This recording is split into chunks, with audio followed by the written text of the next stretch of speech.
Maybe I can't fix the whole world, but I can fix my world. It was pretty daunting starting dialectical behavioural therapy, but this was the last chance saloon. I was self-harming to such an extent that by accident or design, probably not too far into the future, I was going to kill myself. I came into it from a very dark place, full of self-hatred, fear and hopelessness. When my therapist, Alan, offered me a place on the course, he asked me to sign a contract saying I'd stick with it for 12 months. He seemed to think that this would be enough to make me stay on the course. But what was he going to do if I didn't shut up? Sue me? No, what kept me coming back was the fact that as dark as it was where I was at that time, and even though what I was doing to myself was likely to kill me, I hadn't actually given up. I wanted to live. I wanted to believe that there was a life for me after self-harm and suicide attempts. I've had 3 years of various therapies. DBT made up the last year of that and was the only one that really made any impact on my thinking. Just for the record, I hated it. It was really hard. It made me think, it made me cry lots. I wanted to quit so many times.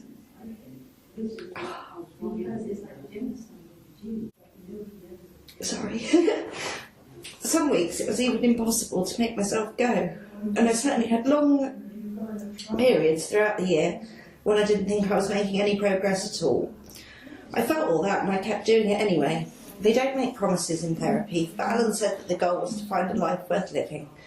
I figured if there was even a slight chance that this therapy could transform my bleak landscape into a life worth living, it had to be worth a shot. Our hardest session was when he asked me to close my eyes and just sit with the pain. Just. I'd been avoiding emotional pain for years, using sex, drink, drugs and eventually self-harm. Needless to say, I wasn't all that thrilled about the idea of sitting with it sober. Although I only did it for about 15 minutes, I thought I'd drown.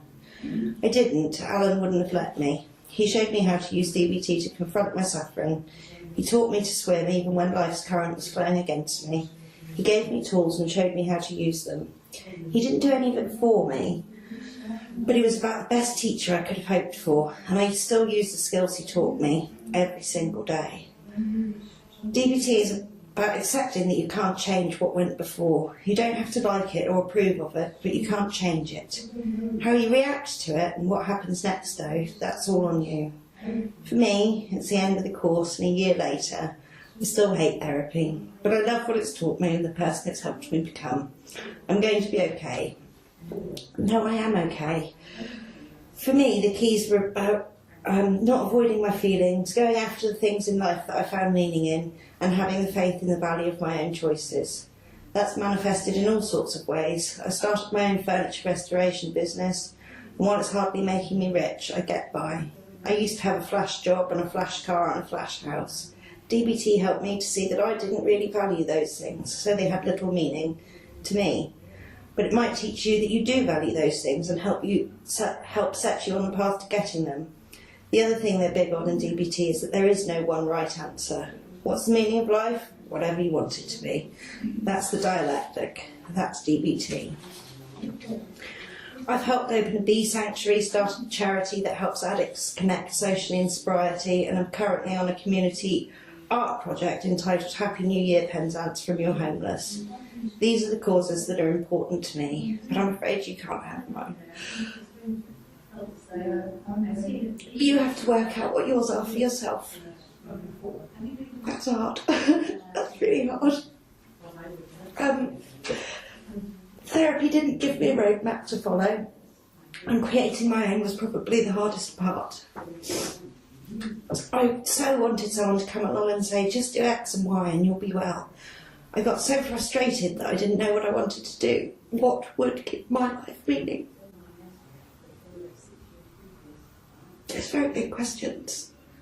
You know, it's big stuff that we're dealing with. I felt that if someone would just tell me the answer, we could all save ourselves a lot of time and effort. But even with all of his years of training, I doubt Alan would have said, you know what will make you feel like your life is worth something? Open a bee sanctuary. He didn't know me that well. How when I started this process, even I didn't know me that well. So my advice to those starting out in DBT would be to make the most of the process. If you have even a tiny spark of interest in something, follow it up. I've tried lots of things throughout the year and more of them didn't fit for me than did. That's the nature of the beast. It's trial and error. You will find your groove if you keep looking for it. Keep doing the things that feel good, ditch the ones that don't, with the exception of the therapy itself, of course. That's not going to feel good. You will want to ditch it, skip sessions and drop out. Don't do that. Make yourself go the distance. Force yourself to participate, even when you don't want to, especially then. It is worth it. I'm upset now, but it's so worth it. If you put the effort in, you'll end up doing the things that will give your life meaning. It doesn't have to be starting your own business or doing charitable works. It might be swimming or dancing, saving for the trip to Italy you've always promised yourself, learning a new language or skill. I don't know what your solution will be, and neither does your therapist, but they will help you to work it out. And if you put the effort in, even on days your old coping mechanisms call so loud they're all you hear, you will come out the other end with a life worth living. I could never find the words to say thank you to the therapists who have helped me, mostly the wonderful Alan, without whom I'd almost certainly not be here today. But I don't need to find the words, I need to do the actions. I know Alan would agree. It's the most meaningful way to express myself. To you, as you begin your own brave journey, I would say a simple good luck. Once I would have signed off from a fellow sufferer, but I don't think of myself in those terms anymore. Today I'm a survivor. This evening, 1 week before I finished my DBT course, in a totally candid and unthinking moment, I heard myself say, I love you, and realised I was talking to myself. That's big stuff. If that's a feeling that you want, show up, do the work, cry, feel, sit with it, practice your skills. Try to take each day 1 moment at a time. Those moments will improve. Honestly, they will. You can build your own life living. You too will survive. Yours, Peter Temple, a BPD survivor.